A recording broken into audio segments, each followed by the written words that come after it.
Dari Sukabumi ke Depok. Memang luar biasa warganya Kang Deddy ini. Luar biasa intoleran. Mau gimana lagi, emang otaknya primitif.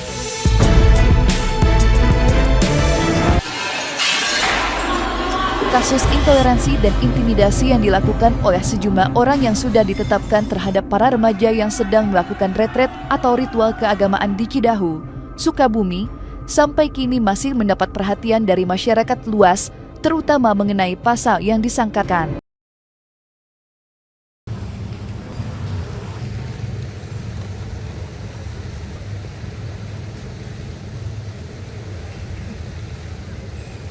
Assalamualaikum warahmatullahi wabarakatuh. Di tengah nilai persatuan dan kesatuan yang digadang-gadang menjadi nilai lebih di negara ini, masalah agama masih selalu menjadi permasalahan rutin setiap tahunnya. Mengapa? Padahal dalam bangsa Indonesia sendiri, kita menganut kebebasan untuk beragama. Lalu mengapa? Padahal di Indonesia sendiri sudah diatur dalam Pancasila sila pertama, di mana orang-orang dapat memilih dan memeluk agama sesuai dengan kepercayaannya masing-masing. Bahkan dalam Islam sendiri kita diajarkan untuk saling toleransi. Perkenalkan, saya Azga Muhammad Akila dari Prodi Informatika Angkatan 49, kelas 04, ingin menjelaskan mengenai makna toleransi dalam hal beragama dalam agama Islam. Sebagai warga Indonesia yang baik, kita seharusnya bisa menghormati kepercayaan dan agama masing-masing masyarakat Indonesia. Bahkan dalam ajaran Muslim sendiri, kita diajarkan oleh panutan utama kita, oleh Nabi Muhammad SAW yang sering menerapkan nilai-nilai toleran.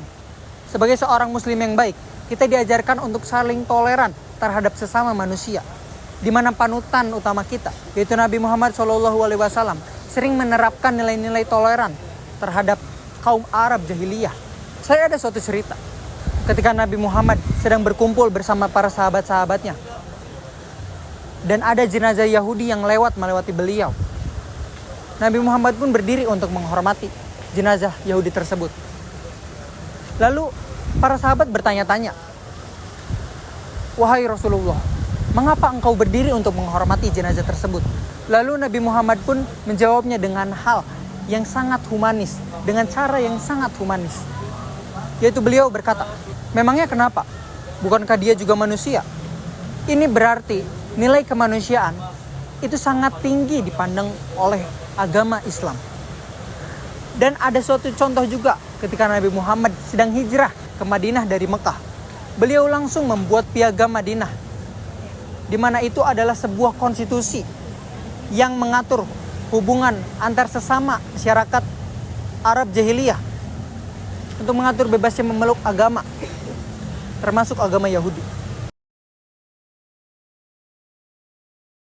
Nilai toleransi juga diperkuat oleh surat Al-Kafirun ayat 6 yang berbunyi, "Lakum dinukum waliyadin," yang artinya untukmu agamamu dan untukku agamaku. Ini artinya tidak ada tukar-menukar dan pemaksaan dalam hal beragama.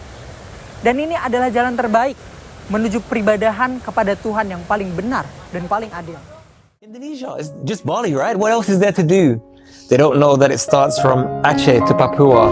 When I come to Indonesia, I feel love for my religion. I see beautiful Muslims, but I also see beautiful tolerance. I see beautiful churches. I see a togetherness. I see a respect. And for me, that makes me proud. And today we are in front of the Cathedral of Jakarta. And this place is special not only because it's one of the biggest cathedrals in Indonesia, but it is also special because, and right across the street is the biggest mosque of Southeast Asia. And so I think that is a beautiful symbol of the coexistence of the religions in Indonesia. In Indonesia i cristiani sono circa il 10% e i cattolici il 3%, minoranza. Ma quella che ho incontrato è una chiesa vivace, dinamica, capace di vivere e trasmettere il Vangelo in quel paese che ha una cultura molto nobile, portata ad armonizzare le diversità e nello stesso tempo conta la più numerosa presenza di musulmani al mondo. In quel contesto ho avuto conferma di come la compassione sia la strada sulla cui i cristiani, su questo della compassione non dimentichiamo, le tre caratteristiche del Signore, no? Dio è vicino, Dio è misericordioso e Dio è compassionevole.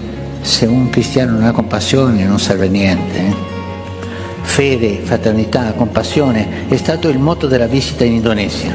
Queste parole sono come un ponte, come il sottopassaggio che collega la cattedrale di Giacarta alla più grande moschea dell'Asia. This is Indonesia, and this is Islam. Subhanallah. Baik, izinkan saya menutup presentasi hari ini dengan mengutip kata-kata dari seorang Habib yang sangat menjunjung tinggi nilai toleransi. Beliau berkata, kita mungkin berbeda dalam hal kebenaran, tapi kita bersama dalam cinta. Karena semua agama mengajarkan cinta. Terima kasih. Wassalamualaikum warahmatullahi wabarakatuh.